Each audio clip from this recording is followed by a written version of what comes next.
Very much, Cathaoirleach. First, Minister, I want to acknowledge the Government's bona fides about introducing safe abortion in Ireland. We have come, having waited for 35 years, we've come a very long way in a very short space of time. And I know the Government wants to bring about this positive change for women's health, as Senator Mary-Louise talked about, because this is in the context and in the spectrum of women's health without delay, but we have to get it right. And I know the Government wants to do that and wants to get it through quickly, but we absolutely need not to rush when taking some sort of reflection and moderation would help. Like me, Minister, and the 1.4 million people who voted for change on the 25th of May, we are impatient for the will of the people to be made real.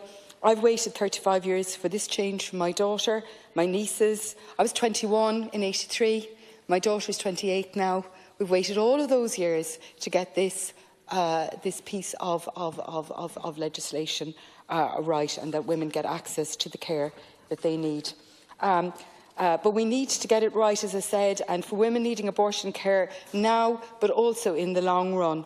So we have a chance here in the Seanad to reflect again, not to delay, but to ensure that we are listening to women, as well as taking into account the important perspectives of doctors and lawyers. And by the way, I welcome the fact that the review is at the 3-year mark, but I think we should also be open to having a rolling evaluation and perhaps annual reporting, so that as things arise, we are ironing them out. Because this is new territory for us. We've exported our problem, as it were, of women needing abortion care. So this is new ground for us, and there will be things arising, and we need to be sorting them out in a timely fashion.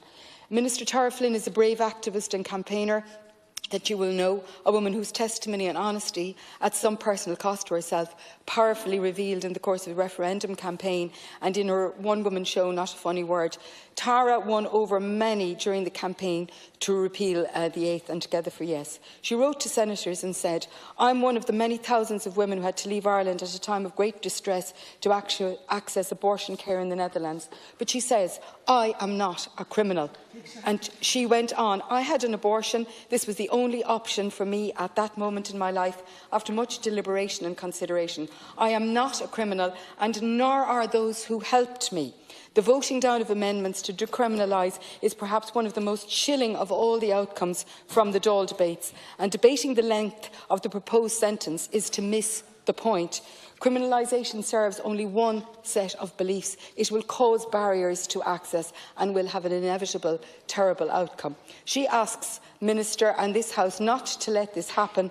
She speaks from the heart about the stigma and distress of criminalisation hanging over us in law, and urges us to make criminalisation as something to be left in Ireland's past. So as we introduce amendments on criminalisation, Minister, I know that you will bear Tara's words in mind, speaking as she does for the thousands and thousands of women who have had direct and lived experience of the stigma and distress of criminalisation about abortion choices. I also want to raise some matters in relation to legislation outlined by START. They are the Southern Task Group on Abortion and Reproductive Topics, a doctors' group in Cork, doctors that I canvassed and campaigned side by side with on the streets of Cork during the campaign.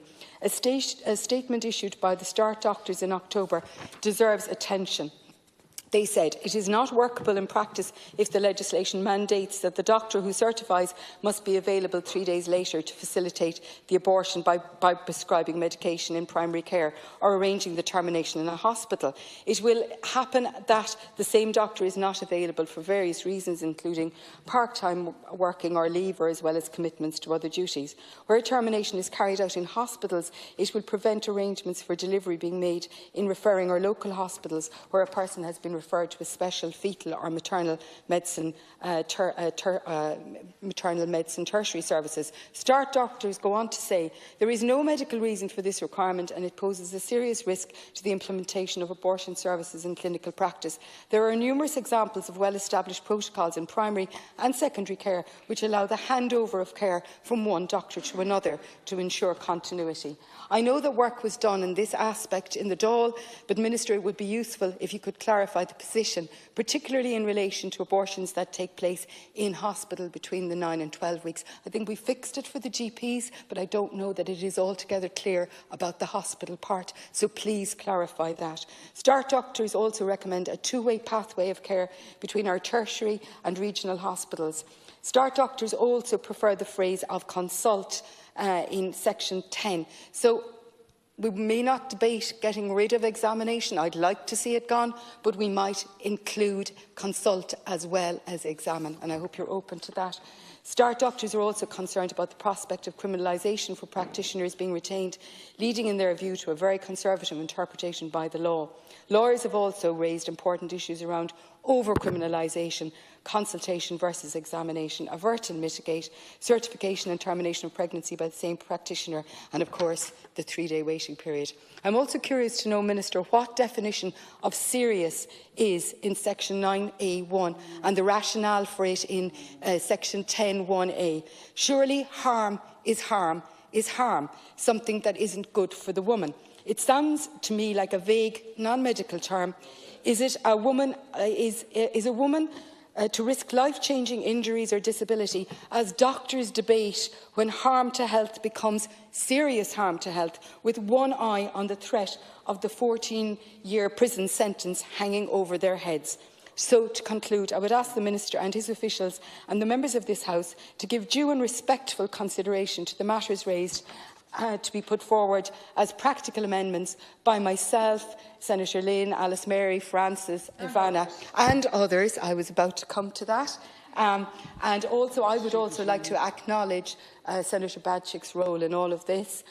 We first met many moons ago in London when we were doing telephone lines, people reversing calls from call boxes in rural Ireland and trying to be a human face to women taking a lonely journey. This is well before the days of mobile phones. I think you've been really brave. I think the committee has been brave, and I commend the work of Senator Lynn, Paul, Ned and yourself, Catherine, and also to Alva. We wouldn't be where we are without Alva Smith. So our aim is true, and that is to improve and get right long awaited abortion care in Ireland, as voted on by 1.4 million people on that historic day in May. Today is a historic day. We need to get it done urgently, but we need to get it done right as well. Thank you. Thank you very much, Senator.